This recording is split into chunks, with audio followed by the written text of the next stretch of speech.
Assalamualaikum warahmatullahi wabarakatuh. Bertemu lagi dengan saya, Apoteker Aprila Yulandari, dalam mata kuliah Farmasi Kesehatan Masyarakat dengan materi farmakoekonomi, kali ini di bagian pertama. Untuk kali ini kita akan mempelajari pendahuluan, peran, manfaat, dan luaran dari farmakoekonomi. Apa sih farmakoekonomi? Farmakoekonomi merupakan suatu ilmu yang membandingkan dari biaya dan hasil dari intervensi kesehatan. Hal ini termasuk dengan adanya obat-obatan. Analisis dari farmakoekonomi tentu saja ini adalah suatu analisis atau suatu cara menganalisis dengan membandingkan antara biaya dengan dua atau lebih dari intervensi kesehatan untuk menentukan intervensi mana yang paling efektif dan efisien untuk pasien. Tujuan dari farmakoekonomi adalah membantu pembuat keputusan dalam memilih intervensi kesehatan yang efektif dan efisien. Ruang lingkupnya jelas. Yang pertama adalah biaya. Biaya merupakan sumber daya yang digunakan untuk menyediakan intervensi kesehatan. Yang kedua adalah manfaat, hasil yang diperoleh dari intervensi kesehatan tersebut, dan perspektif, sudut pandang dari mana biaya dan intervensi kesehatan tersebut diukur. Di sini ada peran dari farmakoekonomi terhadap pemerintah. Di sini adalah pemerintah dapat memilih obat esensial nasional yang tepat berdasarkan farmakoekonomi, yang nantinya akan dimasukkan ke dalam formularium nasional. Lalu yang kedua adalah perusahaan asuransi dapat memasukkan obat yang dicakup oleh asuransi dengan bantuan farmakoekonomi. Untuk dokter tentu saja dapat memilih obat yang terbaik bagi pasien dengan membandingkan antara biaya dengan manfaatnya. Lalu untuk pasien juga bisa untuk memahami biaya dan manfaat obat sehingga dapat membantu memilih keputusan yang tepat bagi perawatannya. Mengapa sih farmakoekonomi itu menjadi penting? Karena biaya kesehatan itu meningkat setiap tahunnya. Akan tetapi sumber daya kesehatan itu sangat terbatas dan perlu dioptimalkan. Sumber daya kesehatan ini meliputi tenaga kesehatan, tenaga medis, dan pelayanan kesehatan yang sangat-sangat terbatas. Baik pelayanannya, baik tenaga medisnya, tenaga kesehatannya, seperti itu. Dan itu harus dioptimalkan. Banyaknya pilihan obat, sehingga perlu memilih mana yang paling efektif dan mana yang paling efisien. Juga perlu adanya membandingkan efektivitas dengan efisiensi pengobatan yang berbeda. Terutama hal ini adalah di era yang sekarang kita jalani adalah era Universal Health Coverage atau UHC. Bagaimana sih farmakoekonomi di era UHC ini? Pertama kita harus memahami dulu UHC itu apa. UHC merupakan suatu sistem kesehatan yang memastikan bahwa semua orang mendapatkan akses pelayanan kesehatan yang berkualitas tanpa adanya kesulitan membayar. Tujuannya adalah membantu memilihkan intervensi kesehatan terbaik bagi pasien, meningkatkan transparansi dan akuntabilitas dari keputusan kesehatan, mengoptimalkan dan penggunaan sumber daya kesehatan.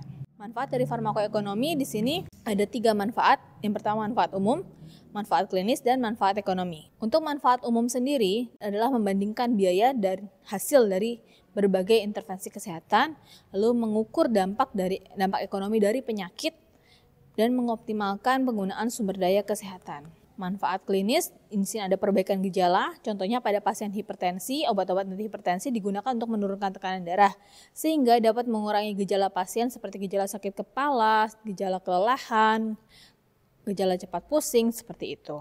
Kedua, manfaat klinis adalah pengurangan resiko kematian, misalnya dengan adanya vaksinasi untuk mengurangi resiko penyakit menular yang dapat mengurangi resiko kematian akibat penyakit menular tersebut. Kemudian ada peningkatan kualitas hidup dari pasien, contohnya obat-obat depresi yang dapat meningkatkan mood dan fungsi sehari-hari dari pasien, sehingga akan meningkatkan kualitas hidup pasien. Manfaat klinis ini umumnya diukur dengan menggunakan skala atau indeks yang dirancang untuk mengukur hasil klinis. Selanjutnya adalah manfaat ekonomi. Manfaat ekonomi di sini adalah untuk penghematan biaya perawatan kesehatan, contohnya penggunaan obat generik dibandingkan dengan obat-obat bermerek. Itu umumnya obat generik akan lebih murah. Di sini akan mengakibatkan pengurangan biaya perawatan kesehatan.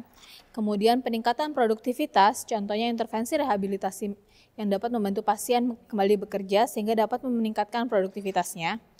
Peningkatan kesejahteraan masyarakat, misalnya adalah intervensi pencegahan untuk mengurangi beban penyakit dari pasien yang dapat meningkatkan kesejahteraan masyarakat. Tadi sudah dikatakan bahwa farmakoekonomi dapat membantu pemerintah menyusun formularium nasional yang efektif dan efisien. Formularium nasional sendiri apa? Formularium nasional merupakan daftar obat-obatan yang dijamin oleh pemerintah melalui BPJS Kesehatan. Sebelum masuk ke luaran farmakoekonomi, kita harus mengenal dulu luaran farmakoekonomi disebut dengan ECHO, dikenal dengan ECHO atau ECHO model. O-nya adalah outcomes. Outcome sendiri diartikan sebagai output dari hasil akhir yang didapat dari suatu perawatan atau intervensi dari suatu konsekuensi. ECH-nya merupakan singkatan dari Economic, Clinical, and Humanistic. Jadi ECHO adalah singkatan dari Economic, Clinical, and Humanistic Outcome. Luaran pertama adalah luaran ekonomi atau Economic Outcome. Di sini adalah biaya atau cost. Biaya dibagi menjadi 3 secara garis besar. Yang pertama adalah biaya langsung, biaya tidak langsung, dan biaya tidak teraba. Biaya langsung ini dibagi lagi menjadi 2, yaitu biaya langsung medik dan biaya langsung non-medik. Untuk arti biaya itu adalah suatu hal yang dihitung dengan memperkirakan sumber daya atau input dari suatu produksi barang atau jasa. Di sini termasuk bahan-bahan yang digunakan untuk terapi, untuk pelayanan, misalnya pelayanan rumah sakit, terus visit dokter, persiapan obat, dan lain-lain. Biaya yang terlibat dalam evaluasi farmakoekonomi secara langsung dibagi menjadi 3. Yang pertama adalah biaya wajib atau biaya keuangan.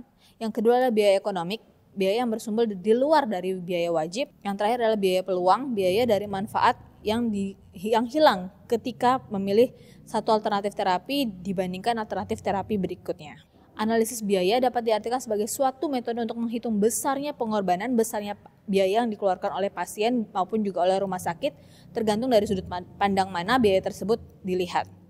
Biaya ini dihitung dalam jumlah atau dalam unit moneter. Kalau di Indonesia unitnya adalah rupiah, kalau di luar negeri sesuai dengan mata uang negara masing-masing. Biasanya analisis biaya ini bersifat langsung maupun tidak langsung untuk mencapai tujuan. Tujuannya apa sih? Tujuannya adalah untuk perbaikan gejala pasien, untuk penyembuhan penyakit pasien, juga bisa untuk peningkatan kualitas hidup dari pasien. Berikut adalah pengertian biaya medis langsung, biaya yang digunakan secara langsung untuk dalam terapi, biaya non-medik langsung, biasanya di sini biaya untuk pasien atau keluarga yang terkait langsung dengan perawatan tapi tidak langsung terkait dengan terapi. Contohnya bisa biaya transportasi seperti itu, biaya tempat tinggal, mungkin butuh penginapan jika dia dari luar kota. Biaya tidak langsung di sini biaya yang disebabkan oleh hilangnya produktivitas, tadi biaya semacam biaya peluang yang hilang karena penyakit atau kematian dari pasien.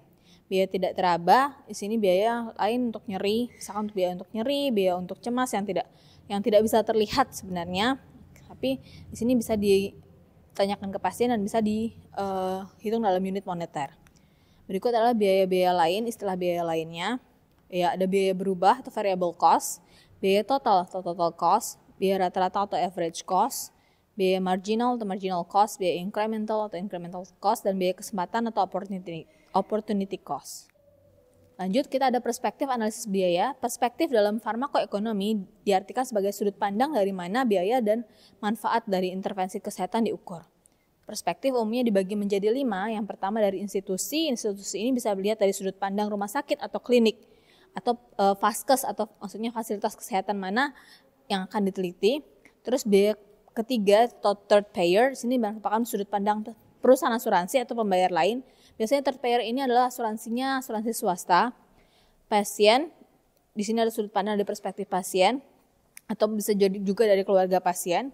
Pemerintah atau government di sini dari sudut pandang pemerintah yang bisa dilihat melalui BPJS Kesehatan, dan masyarakat atau societal, sudut pandang dari masyarakat secara keseluruhan. Ini merupakan biaya-biaya yang dianalisis menurut perspektif dari analisis biaya. Yang kedua adalah luaran klinik. Tadi luaran ekonomi, sekarang adalah luaran klinik. Luaran klinik merupakan hasil atau efek spesifik yang dapat diukur setelah pasien didiagnosis hingga waktu tertentu dan dapat diartikan juga sebagai suatu peristiwa yang terjadi sebagai akibat dari penyakit atau pengobatan. Luaran klinik dibagi menjadi 2, yaitu ketahanan hidup atau survival dengan mortality atau kematian. Survival sendiri dibagi lagi menjadi beberapa. Yang pertama adalah disebut dengan survival rate, diartikan sebagai jumlah yang hidup di antara penderita penyakit kronis atau terminal atau kemungkinan seseorang pasien penyakit kronis dan terminal tersebut akan hidup dalam kurun waktu tertentu. Biasanya dihitung 5-10 tahun, tapi bisa juga dihitung dalam waktu 3 tahun. Survival rate ini dibagi lagi menjadi pertama overall survival rate atau 5-year survival rate atau survival rate saja, yang dibagi lagi menjadi DFS atau RFS, kemudian ada PFS dengan EFS, dan lain-lain. Selanjutnya ada disease specific survival rate. persentase orang dalam suatu kelompok studi atau perawatan yang belum meninggalkan karena penyakit tertentu dalam periode waktu tertentu. Biasanya periode ini dihitung pada saat diagnosis dimulai atau pengobatan dimulai dan berakhir dengan kematian. Sementara relative survival rate di sini adalah cara membandingkan kelangsungan hidup orang-orang yang memiliki penyakit spesifik dengan mereka yang tidak memiliki penyakit spesifik dalam periode kurun waktu tertentu. Biasanya dihitung 5 tahun setelah tanggal diagnosis atau dimulainya pengobatan. Untuk menghitung survival rate, ada rumus yaitu pasien yang hidup setelah 5 tahun diagnosis dibagi dengan total pasien selama 5 tahun dikali dengan 100%. Sementara untuk mortality rate atau kematian, rasio kematian dapat diartikan juga sebagai kemungkinan bahwa seseorang dalam populasi tersebut akan mati karena penyakit kronis atau terminal yang dideritanya selama periode waktu tertentu, biasanya diukur dalam 1 tahun. Rumusnya adalah mortality rate sama dengan kematian akibat penyakit selama 1 tahun dibagi dengan 100.000 penduduk. Oke, luaran terakhir adalah luaran humanistik. Luaran humanistik merupakan konsekuensi dari penyakit atau pengobatan pada status fungsional pasien atau kualitas hidup pasien. Contohnya di sini adalah fungsi fisik, fungsi sosial, fungsi emosional, kesehatan umum, kesejahteraan pasien, dan kepuasan hidup. Luaran humanistik secara garis besar dibagi 2. Yang pertama adalah utilitas atau utility, dan yang kedua adalah kualitas hidup atau quality of life atau yang dikenal dengan QOL. Utility diartikan sebagai pengukuran kepuasan pasien dalam pelayanan perawatan kesehatan dan hasil pengobatannya. Pengukuran ini dilakukan menggunakan kuesioner. Kuesionernya itu harus punya syarat. Yang pertama, instrumennya harus generik. Generik maksudnya bisa mengukur, bisa menggambarkan kualitas hidup pasien secara umum untuk semua pasien, untuk semua penyakit. Tidak hanya spesifik untuk penyakit tertentu. Jadi harus bisa menggambarkan secara umum. Hal ini juga biasa digunakan untuk pasien-pasien yang mungkin dalam kondisinya tidak terlalu sakit parah juga bisa. Jadi benar-benar secara umum. Syarat yang kedua adalah menjadi alat standar untuk memfasilitasi pengumpulan data-data umum. Dan yang ketiga adalah menyesuaikan penyelesaian sendiri dan dapat diterima untuk digunakan dalam survei pengumpulan data yang umum. Sementara kualitas hidup atau quality of life atau QOL yang dalam dunia kesehatan juga dikenal dengan kualitas hidup yang terkait dengan kesehatan atau health related quality of life atau disingkat HRQOL adalah persepsi individu terhadap kehidupannya di masyarakat dan dalam konteks budaya dan norma yang ada. Hal ini berkaitan dengan tujuan, harapan, standar, dan kepedulian selama hidupnya. Pengukuran sebaiknya menggunakan kuesioner spesifik yang memang khusus untuk penyakit yang akan diteliti, yang dalamnya terdapat dimensi-dimensi kehidupan pasien. Dimensi ini diantaranya adalah yang pertama adalah fisik. Dimensi fisik jelas mengukur kualitas fisik pasien seperti faktor kelelahan, rasa kurang energi, terus adanya efek samping dari terapi seperti muntah, nyeri, seperti itu. Dan waktu yang dihabiskan pasien untuk beristirahat. Jadi pasiennya mungkin tidak bisa bangun dari tempat tidur karena fisiknya sudah sangat lemah akibat penyakit tersebut. Yang kedua adalah dimensi sosial dan keluarga. Di sini mengukur adanya dukungan, adanya kedekatan, adanya komunikasi di antara keluarga pasien, terutama dari pasangan hidup pasien ataupun juga dari teman-teman pasien terkait dari penyakit yang didiagnosis pasien atau yang diderita oleh pasien. Yang ketiga adalah dimensi emosional. Di sini mengukur perasaan sedih pasien, perasaan pasien kehilangan harapan karena penyakitnya, rasa gugup dan takut yang dialami pasien akan kematian ataupun kondisinya yang kemungkinan memburuk, dan juga bisa terjadi rasa ketakutan pasien kalau ada keturunannya, entah anaknya atau keponakannya yang akan menderita penyakit yang sama di kemudian hari. Kemudian dimensi fungsional dan dimensi keempat, di sini mengukur kemampuan pasien dalam bekerja, menikmati hidup, menerima penyakitnya, melakukan hobinya atau hal yang disenanginya, terus tidur pasien bagaimana di malam hari, serta kepuasan pasien akan kualitas hidupnya meskipun sedang sakit. Yang kelima adalah finansial, di sini mengukur beban keuangan yang dikeluarkan oleh pasien dapat mengakibatkan terjadinya toksisitas finansial dalam kehidupan pasien yang dapat berimbas pada beratnya keinginan pasien untuk terus melakukan perawatan. Spiritual mengukur ketenangan batin dari pasien, ketenangan pikiran dari pasien dalam melakukan perawatan karena adanya kedekatan antara pasien dengan Tuhan dalam hal ibadah. Kemudian ada dimensi perhatian tambahan, ini bisa ada atau bisa tidak karena dimensi ini hanya mengukur gejala dan kondisi pasien. Jadi dimensi ini boleh ada dan boleh tidak.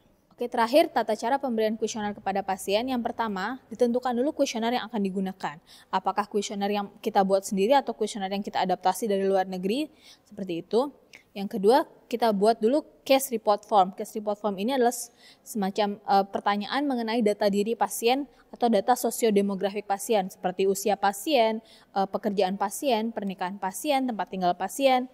Kemudian yang ketiga adalah tentukan dulu metode yang ingin digunakan. Apakah mau wawancara langsung satu persatu dengan pasien atau mau mengumpulkan pasien dalam satu ruangan hingga membuat focus group discussion dengan menerangkan sekaligus kepada semua pasien. Setelah menentukan kuesioner dan metode yang ingin digunakan, juga membuat case report form, kita bisa meminta izin ke tempat penelitian, kemudian meminta izin ke pasien dan menjelaskan kepada pasien tentang penelitian kita. Selanjutnya setelah pasien setuju dapat memberikan informed consent dan dapat memberikan kuesioner kepada pasien. Oke, demikian penjelasan dari saya. Semoga bermanfaat. Mohon maaf apabila ada kekurangan. Assalamualaikum warahmatullahi wabarakatuh. Sampai bertemu di pertemuan selanjutnya.